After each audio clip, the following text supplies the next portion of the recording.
السلام عليكم، مرحبا بكم في فيديو جديد. مرحبا بكم في قناتكم يوميات صفاء دايريز. كنتمنى تكونوا بخير وعلى خير بصحه مزيانه.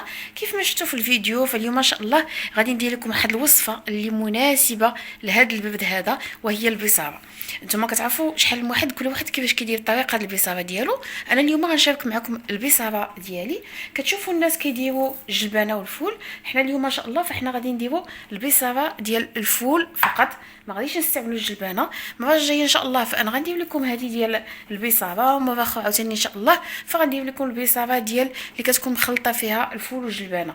بالنسبه لهذه البصاره ديال الفول والجلبانه فهي معروفه بزاف الجباله والمناطق الشماليه. دونك فوالا هنا غادي نستعملوا حنايا الفول كيف ما كتشوفوا. فانا عندي الفول هذا ميبس. بالنسبه للناس العرب اللي ما تعرفوش، دونك فهو الفول اللي كيكون مقشر، نحيد له القشر ديالو ويابس. شنو كنديروا؟ فانا اول حاجه فانا كنجيبو وكنقعو هنايا في الماء ليله كامله وكنخليه، ولا غدا ان شاء الله فاحنا غادي نتلاقاو باش نوجدوا الوصفه ديالنا. كيف ما كتشوفوا باش نعطيكم واحد المجموعه ديال الحيل كيفاش انا كنوجد هذه البصاره ديالي بالفول ويطيب ليا دغيا، لان حنا ان شاء الله غندير واحد البصاره غادي تكون كتجي بحال لا كريم فريش، كتجي رطبه بزاف. دونك انا الفول ديالي فانا كنقعو من قبل كيف ما كتشوفوا، وكندخلو المجمد. هاد المساله هادي فهي كتخلي الفول كيطيب لينا دغيا وما كياخذش لينا الوقت بزاف، وكيكون طري. دونك انا هنا خرجته من المجمد ودرته في الماء باش مازال يزيد يطاب شويه. كذلك بالنسبه للبنات اللي مبتدئات وما تعرفوش، فممكن ديروا هذه العمليه هذه، ولا كنتم مزوبين فانتم تقدروا ديروا اما بيكين باودر يعني خميره الحلويات، او لا ديروا ملعقه ديال الصودا. دونك فوالا انا غنخلي هذا الشيء ليله كامله ونخليه كيطاب، وغدا ان شاء الله نتلاقاو باش نكملوا الوصفه ديالنا.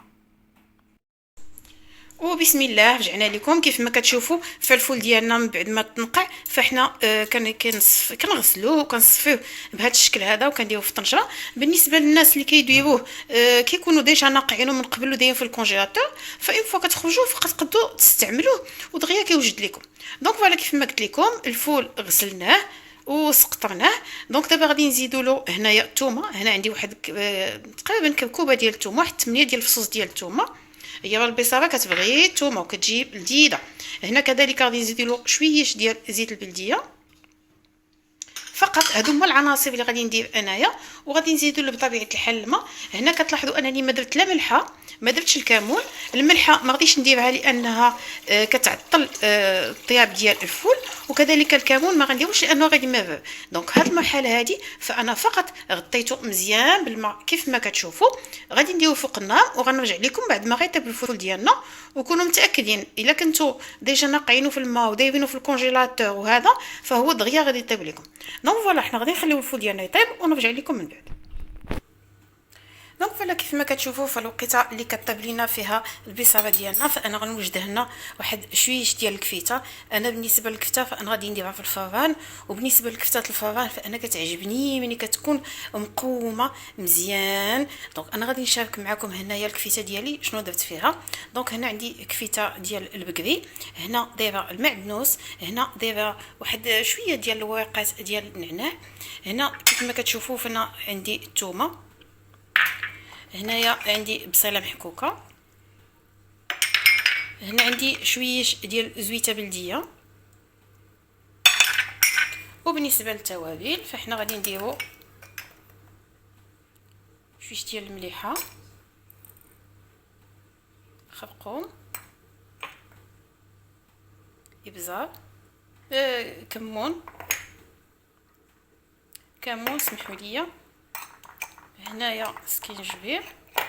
كاينين بزاف الناس اللي ما كيبغيوش يديروا الكمون في الكفته، وانما جربوني وديروها وغادي يعجبكم بزاف. هنا السكينجبير انا كنوفي شويه ديال السكينجبير،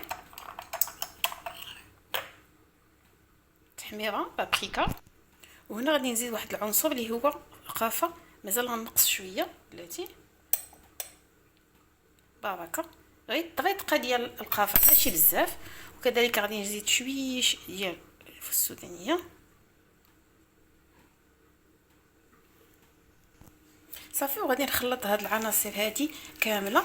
انا كتشوفوني ما درتش البزاف الصراحه، لقيتو ما بقاش عندي، داكشي علاش انا وفيت شويه ديال السكينجبير. دونك نعاد خاصني نطحنو هذا، دونك غادي نتعطل، دونك درت بناقص السكينجبير وشويه ديال السودانيه راه كافيين قادين الغرض. دونك فوالا كيف ما كتشوفوا، فانا غادي نعجنها وندير منها صبيعات. دونك فوالا كيف ما كتشوفوا، فمن بعد ما ضربناها صبيعات، فانا درتها لهذا المول هذا اللي كيدخل الفران، ما درت له لا زيت لا حتى شي حاجه. دونك راه هي غادي تطلق لي دام ديالها والزويته ديالها. دونك فوالا غادي نديروها في الفران، وغادي نرجعوا البصاره ديالنا نشوفها فين وصلت.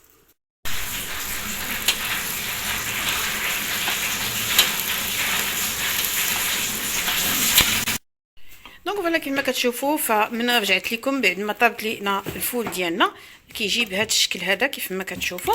دونك دابا انا غادي نخليها حتى يبرد ما يبقاش هذا البخار، وغادي نطحنها في الطحانه ديالي ديال العصير كيف ما كتشوفوا هذه. دونك فوالا غير باش ما تخسرش لينا الطحانه، دونك انا غنتسناها حتى تبرد وغنطحنها. دونك فوالا كيف ما كتشوفوا، فمن بعد ما طحنت البصاره ديالي، فهانتوما كيفاش كتجي القوام ديالها، كتجي رطبه وزوينه. دونك فوالا دابا غادي نكبوها في الطنجره.